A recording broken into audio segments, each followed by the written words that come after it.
Yo, what's going on YouTube, and welcome back to another Evolve video. Now you guys seem to like the last one, so here we go again. In today's video, I figured I'd put together a handy overview of the 3 currently playable monsters. There will be more in the future, but for now we have Goliath, Kraken and Wraith. Now if you've still yet to unlock either the Kraken or the Wraith, then be sure to head over to the channel and check out my Kraken unlock guide. It will show you a quick and easy way to do it, so you can get straight to using the monster that you want to use most. Anyway, with that said and done, let's begin by taking a look at the Goliath. For each of these, I've skipped ahead to when I'm level 3, simply so I can show you all the moves, and then we can go and beat up some hunters afterwards to show you how it all works. So, first up, the Goliath is far more ground focused than the other 2, but that doesn't mean to say it's not mobile. You can string together a series of jumps to traverse your environment pretty quickly and efficiently if you need to escape. But generally, with the Goliath, the best defense is a good offense. Yes, that's right, I did use that quote because it applies very nicely here. So, your moves. First up, you have Rock Smash. You press LB and you'll pick up a large boulder and you throw it. If you hold down LB, you can hold onto the rock and you can throw it when you please. This is extremely useful if you're either trying to aim or you're trying to sort of fake out the hunters and you don't necessarily want to throw it straight away. This is a little tricky to use at times, seeing as hunters are quite mobile, so what I actually prefer to do is close the gap on the hunters, get up close and personal, then throw the rock at my feet. It knocks them back, does some damage and keeps them close, so I can then continue with my attacks. Then, if you press RB, you have Leap Smash. This is a powerful jump attack that you can use to both close the gap and escape from your enemy, if you need to. You can also change the direction of your Leap Smash by moving your analog sticks while in the air. Then you have Fire Breath. Pretty self-explanatory, you breathe fire. However, this not only damages your enemies, but it also sets them on fire. So it's best used when hunters are grouped up. And lastly, you have Charge. Now this is used primarily to close the gap between you and the hunters, simply because with a Goliath you want to keep them close. But aside from just using it to close the gap, if you charge into your enemies, it'll also do damage and knock them back. So it's good to combine this, charge them into a corner, then use something like your Fire Breath to deal some nasty damage. So, those are the moves. Now let's take a quick look at how that all comes together. You'll notice how a lot of the time when I'm playing Goliath, moves like Leap Smash and Rock Smash that I could use from range, I instead use close up just to keep the hunters off their feet and allow me to stay in control. Fire Breath I use mostly when I see a hunter is low on health to try and burn them down, and if one is weak and running away, then Charge is a good way to pursue. Either way, tie that all together and you should come out on top. Now let's talk Kraken. This seems to be everyone's favourite monster online. I can see why, but personally I'm more of a Wraith fan myself, and you'll see why very shortly. Anyway, the Kraken. What do you need to know? First up, it can fly.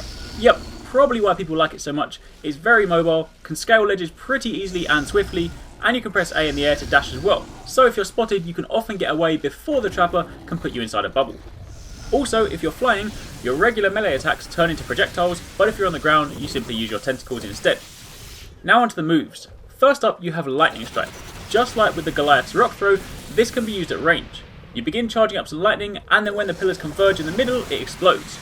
Use it at range, use it close, it's completely up to you. Now a lot of people will say the Kraken is best used as a ranged monster, and yes, they're probably right. But I've always been more of a close quarters kind of person, so just like with the Goliath, I tend to use Lightning Strike up close at my feet, and that way I can stay close to the hunters, and I don't have to worry so much about being precise with my aiming on Lightning Strike.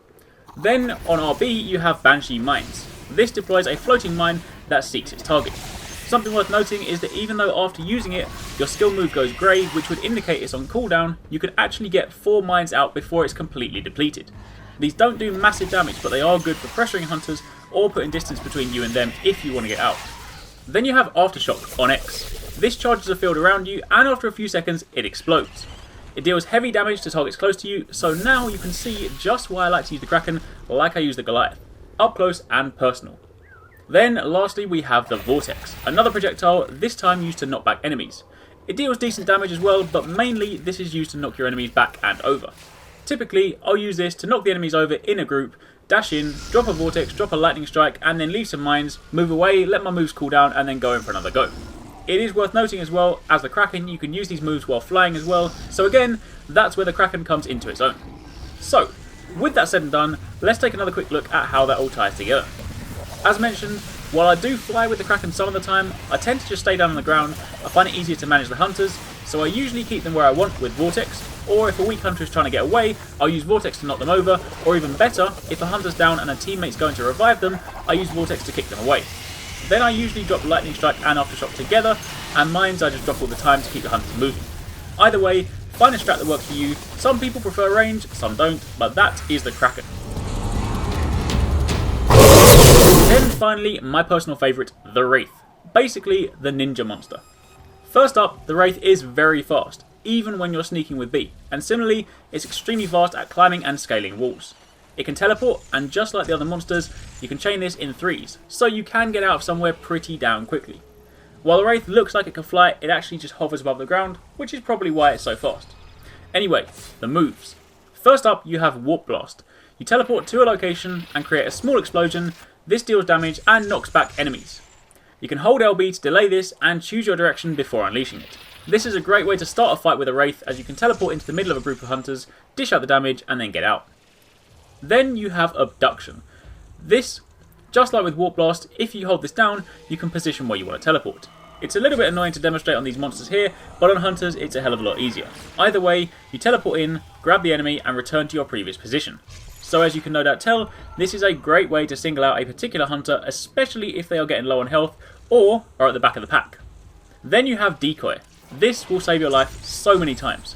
Quite simply, you drop a copy of yourself while you go invisible. Your copy will then fight for a short period of time or until it's taken a certain number of hits. This is really good for getting away or for repositioning yourself in a fight. And then lastly you have Supernova. This move is just so OP. You effectively put yourself and any enemies caught inside in a small field, and while in this field you are buffed with extra attack speed and extra damage, and you're able to unleash some pretty chaotic slices. So if you combine this with an Abduction, you can single out a hunter and take them out quite quickly before the rest of the team can help. If you leave the field, the Supernova will end. So, once again, let's take a look at this in action. As I said, I tend to start a fight by getting in with Warp Blast, and then I drop a Supernova when the hunters are grouped up so I can dish out damage to the group. Then, when those moves are on cooldown, I usually drop a Decoy, move back, abduct one of the hunters and try and single them out. The Wraith doesn't have as much health as the other monsters, so while it does excel at close quarters combat, it's also most vulnerable in the fray. So, make sure you regularly use your decoys to allow you to get out and reposition. Either way, that's it for now. As I said, there is a fourth monster coming, the Behemoth, but for now, these are the three we have. Hopefully you enjoyed the video, hopefully you found it helpful, and as always if you did, be sure to leave a like and hit that thumbs up button, and if you're not already part of the Arekkz Gaming Nation, then make sure you subscribe so you don't miss a single video. Let me know in the comments down below which monster is your favourite and why, and thanks again for watching, take it easy, catch you next time, peace out.